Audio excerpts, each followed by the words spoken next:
worst to first. It's been a term that's been thrown around a little bit by not only Carolina Panther fans as a team, but by one certain player when it refers to the defense. And it could be the be-all, end-all of the Carolina Panthers season if they're going to turn things around. Want to find out who made this statement and how it could very much impact the Carolina Panthers season? Stay tuned to find out on Growlin' and Prowlin'.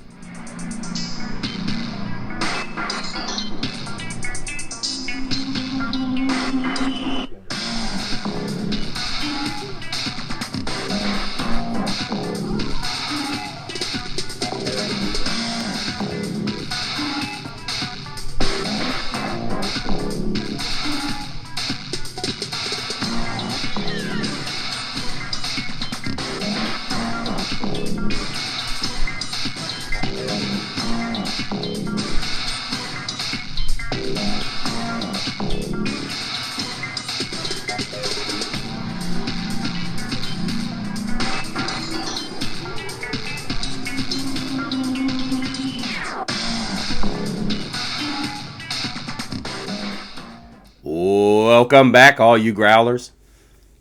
Thank you all so much for joining us again on another edition of Growlin' and Prowlin'.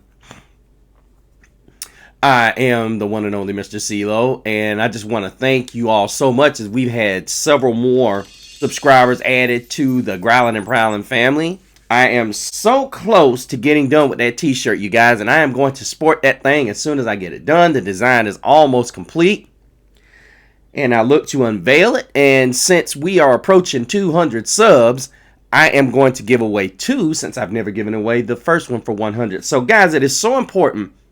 In these last couple of episodes, I'm hoping to have it done by the beginning of the training camp.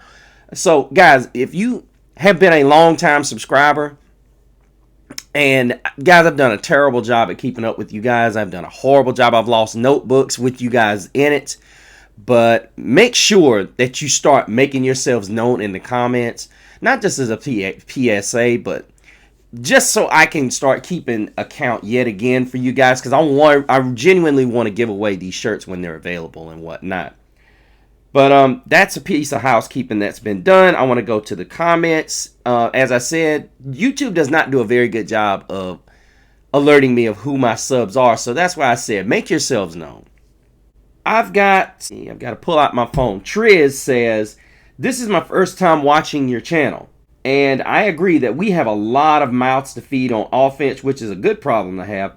I'm more interested in the defensive side of the ball and how our new additions on defense look. First of all, Rizzy, thank you so much. Trizzy, my apologies. First of all, Trizzy, thank you so much for being a watcher. I hope you subscribed.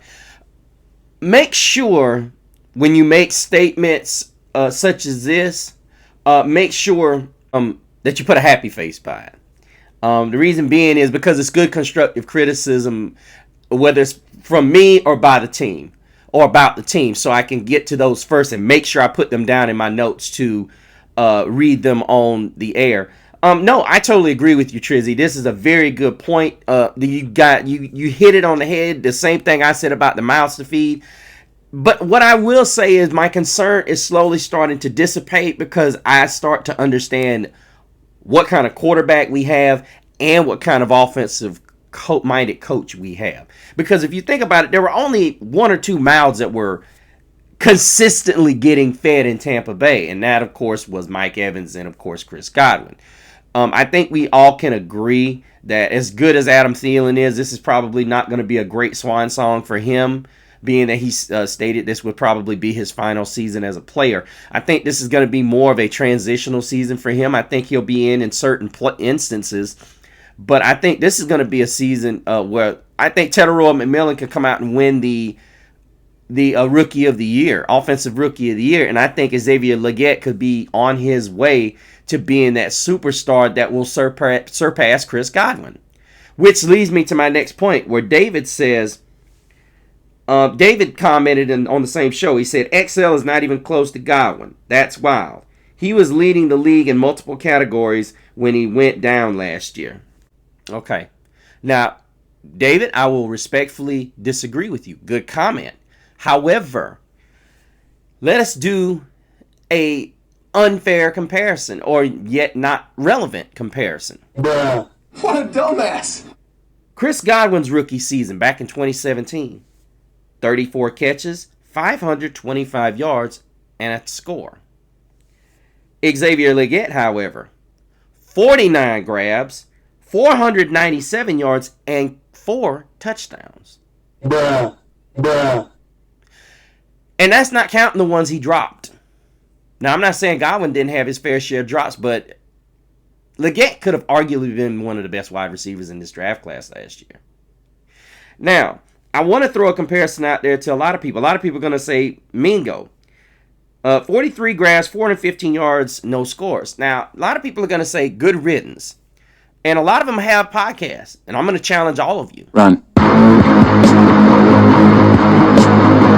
Did Mingo have a Bryce Young like we had the last couple of games of last season? You fucking idiot. Did not. Mingo's raw talent was able to get him where he was in a lot of instances. And then let's look at the fact that the offensive line we had that previous year was not very good. It's official. You suck. Okay, let's throw that factor in there.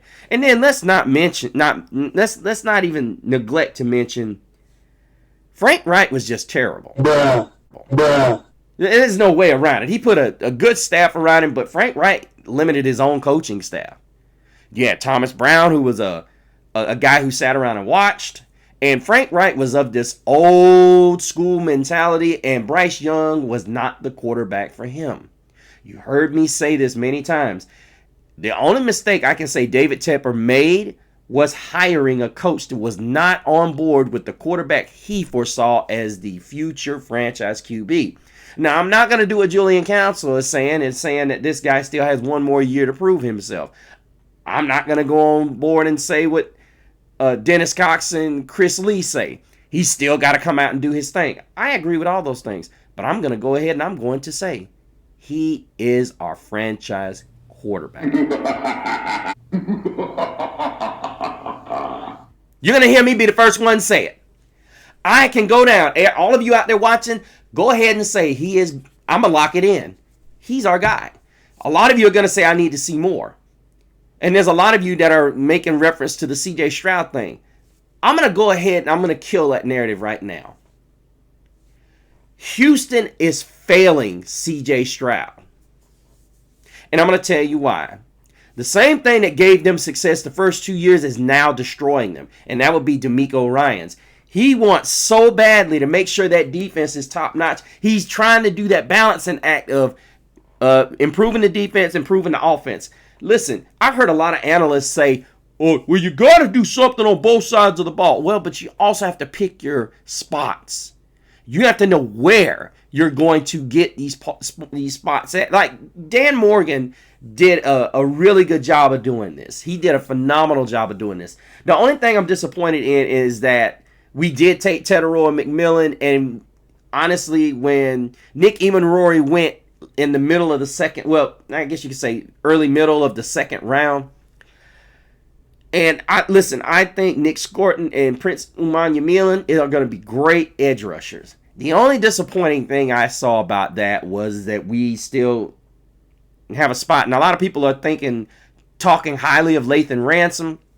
I hope he works out, but you guys know how I feel about Nick Emanrory. This guy we would go into the playoffs. You can say what you want. And he is going to be a beast in Seattle. I'm going to put it to you like this. Seattle goes to the playoffs this year. Easily. Bruh. Yes, I said easily. But back to the point I was making about Mingo. They have failed Stroud in Houston. They got rid of his best blocker. And he was already having issues last year with that offensive line. Everybody's talking about, oh, Stroud took a step back. A lot of that was because, quite frankly, the offensive line got worse. The guard position play was bad. Tackle, not horrible, but Laramie Tunsil was starting to show his age a little bit. He was starting to get beat on a lot of by a lot of players that you normally don't see him get beat by. I don't know if it was an injury involved. It may come out later that there was some type of injury he was dealing with. But you're not helping make your quarterback better. And I know Houston was trying to get a certain tackle in the first round, and he got snatched up the pick before, which was the reason they traded down and they traded back. But what Carolina has done with Dan Morgan and Dave Canellis, they have built this team around Bryce. Let me help you guys understand something. A lot of quarterbacks fail because they don't get the support they needed. And this was what was happening with Bryce. Frank Reich was a man out of time. He not only looked like Captain America when he was older, but he literally was Captain America. Frank Reich is a man out of time.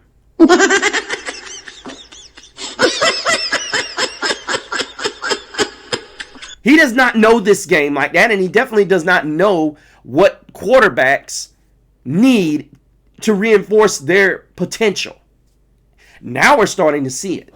Is that your best? And honestly, I'm starting to really feel good about it. So, David, while I respectfully disagree, as I said, I still think we made the, we have to look past, we have to go past it now because Mingo is gone, and a lot of people are saying he was trash. I'm gonna disagree with you because arguably, you look at the numbers, they're not very different from Xavier Legette's. And a lot of people say, oh, they're very different. No, not considering how bad we were that season. We were bad. We had hope last year, and Legette was part of that hope. Bryce was playing better. And I can tell you something right now. Had Bryce played this well, and I can tell you this, had Dave Canellis been the offensive coordinator that year, as bad as the line was, Mingo would have had better numbers because Bryce would have been better. And Canellis would have been better suited to use his skill set. Which is not, everybody sits there and says it's not as parallel to Legette's. It is. They're both big, fast receivers. Yeah. And people are saying, oh, let's see what he does in Dallas. That has no relevance to what we're talking about. Darren Waller was in the league for years until John Gruden knew what to do with him. Supreme victory. Anywho, Perfect. let us get to the show at hand. Thank you guys so much for subscribing to the show. Keep up the good work. It's all about dialogue. It's all about dialogue. So please, if you have comments on the show, thank you, David. Thank you, Trit. Oh, I got to give to my buddy, Paul Broken Lonely. Love T-Mac and XL. You are spot on about Porter and Zach. He's referring to the draft. Thank you so much, Paul Broken Lonely. Appreciate all the love and support that you give me. Keep those comments coming, and I will respond. Let's move on. And today we're here to talk about worst to first. Now that can mean several things. Now we were dead last when it came to defense. We were dead last when in terms of sacks. As many of you know, we went out and added some really good names that could get pass rush, like Travell Wharton from the former World Bowl champion Kansas City Chiefs.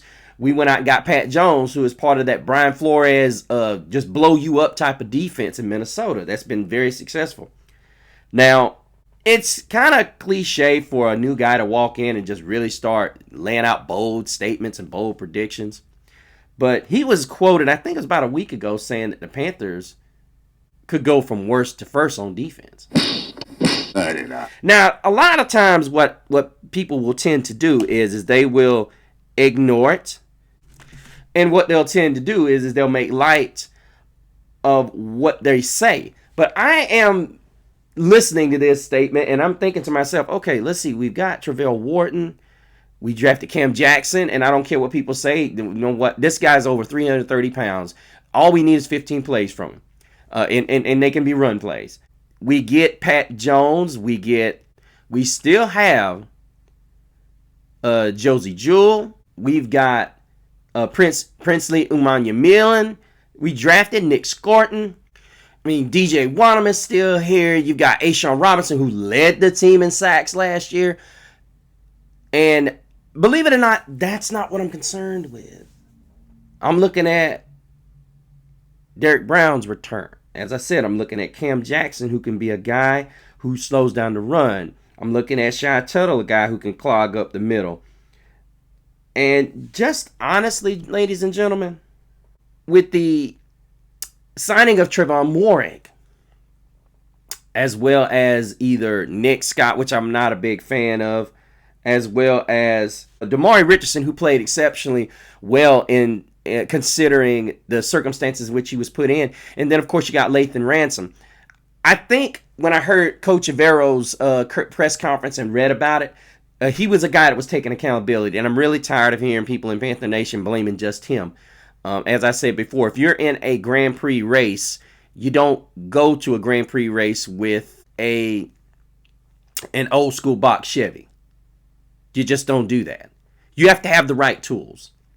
And last year, I thought he got stops in a lot of situations. And the reality of it is people will sit there and say what they say, but they realize not that the margin for error on a football field in the National Football League is very minute. A hair of a second can be the difference between stopping a running back in the hole or him going for 60 for 6. It's only a hair of a second. That's how fast this league is. And when you get guys like a Travell Wharton and you go out and get a Cam Jackson in the later rounds, that's a guy that is a hole filler, not to mention you get back your superstar face of this defense in Derrick Brown, whom, and as I've heard people say, if one guy leaves your defense and it gets that bad, there's a problem. Well, it depends on where it is that this guy is. Derrick Brown was the anchor of this D-line.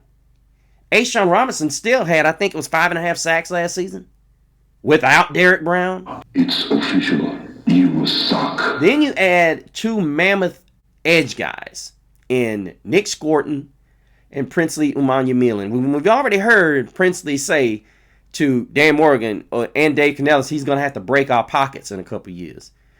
That sounds like a guy who's coming in here with something to prove, something to show.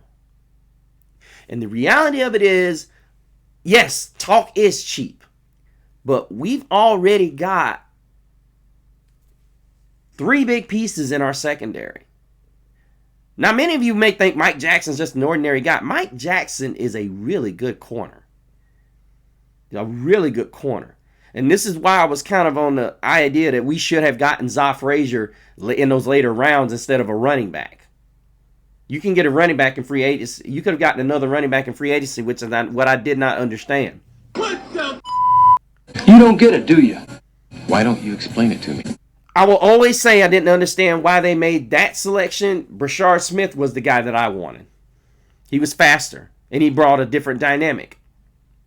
But the reality of it is, he's here.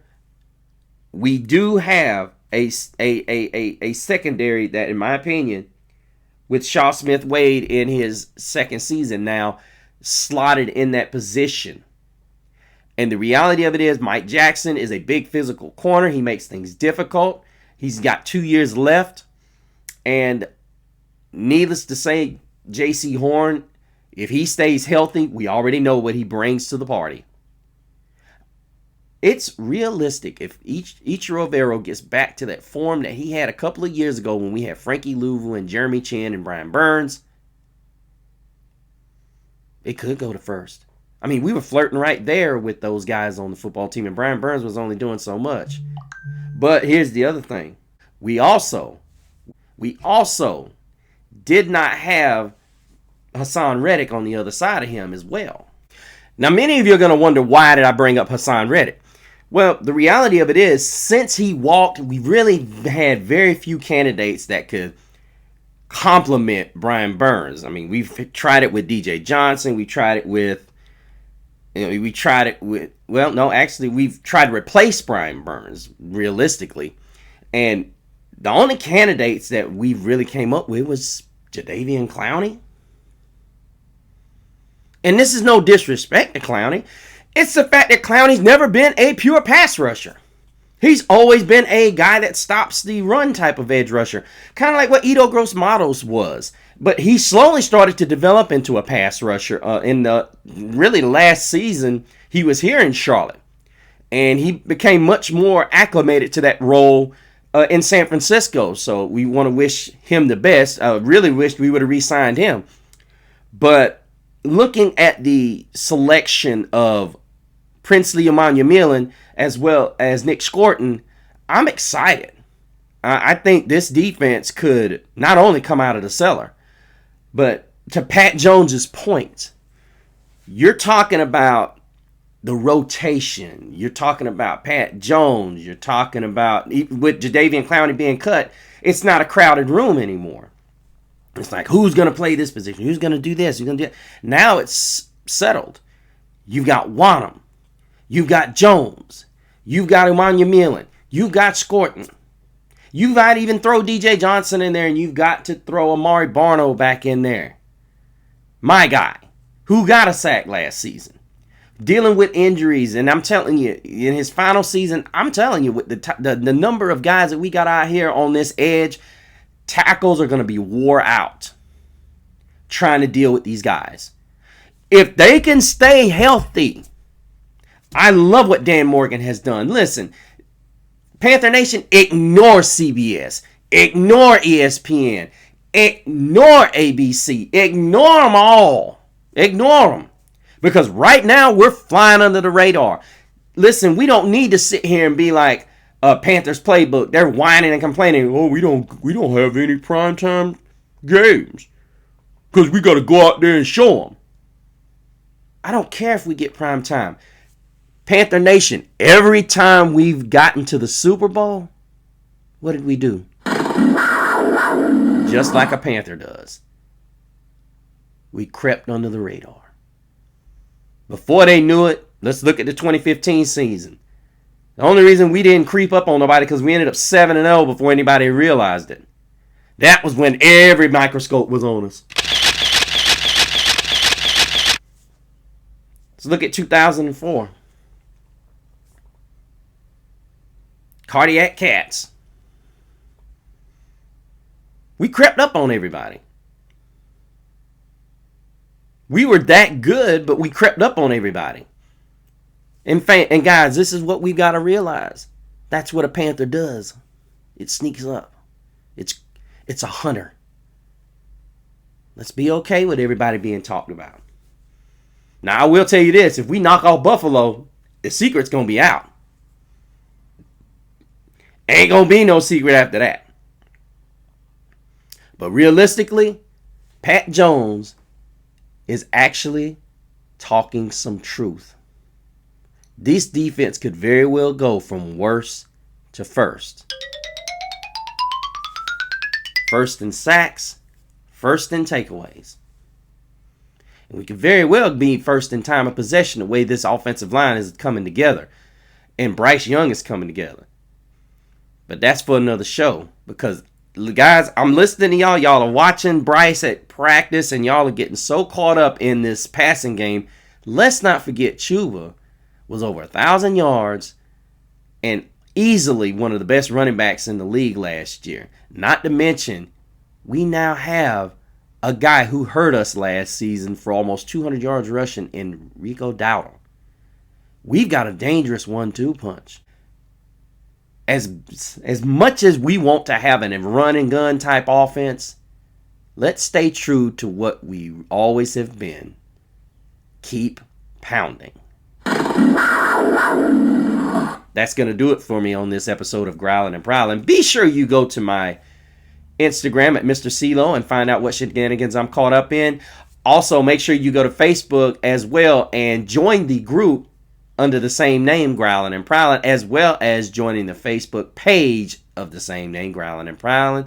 And finally, if you have any comments about the show, please leave them down below, as well as if this is your first time like Trit did, please make sure if you're a first-time watcher or a first-time subscriber like Trit did, make sure you put your name down in the comments. And if you are a loyal viewer and a loyal Growling and Prowling family member, make sure you add your name down there so I can continue to put you down in the drawing that we will be having as soon as my sorry behind gets the shirt done.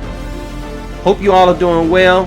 And until next time, keep prowling the airwaves and keep growling out. Keep pounding.